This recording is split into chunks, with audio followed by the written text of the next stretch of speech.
Hey, Algebra 2, Coach Trent here. I want to talk to you about this week's work. So here we go. We're going to do Unit 6, homework number 1 this week. I've chosen 3 examples real quick to do for you. Again, this is review, so I know that you pretty well should know how to do this. But I'm just throwing this up here in case some of you need it. So we are actually adding and subtracting and multiplying monomials. So when you do that, when you add and subtract, make sure that your variables and your exponents have to be exactly the same before you can add or subtract your coefficients, which are the numbers in front. So before you can add or subtract the numbers, the coefficients, you must have exactly the same variable, exactly the same exponent. So let's look at number 12.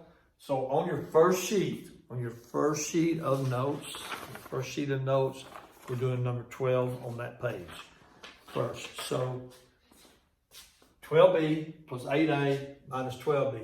Notice that term is an A. These 2 terms are B's, so you can only combine the B's. And remember, you always do alphabetical order stuff. So we have one term with an A in it, so it's actually going to stay in your answer. So one term, so 8A. Okay, use that term, so I'm going to mark it out real lightly. And then there's 2 terms with a B in it. So now you have exactly the same variable, exactly the same exponent, because they're both to the exponent of 1. So you add those coefficients. So 12 minus 10 is 2. It's positive, so it's plus 2, and then the B goes with it. These 2 terms are not alike, so you can't combine them, so you're done. That's it. So we just added and subtracted that polynomial there. Okay, now on your second page of notes, I'm going to do 2 problems that have to do with multiplying and adding, kind of combining it all together. So on your second page of notes, it just so happens that I chose number 12 again on your second page of notes, which is a different problem. There's number 12 on that second page, and then number 19. All right? So remember that when you're multiplying, when you have variables with exponents, when you multiply, you add your exponents. All right, so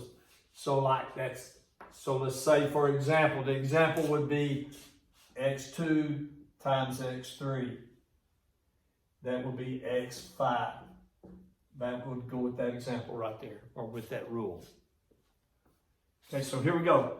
When you multiply, you can only multiply 2 terms at a time. So I'm multiplying at -4 times the RS squared. So that's going to make this right here -4 RS squared. And I still have the -5 R4S.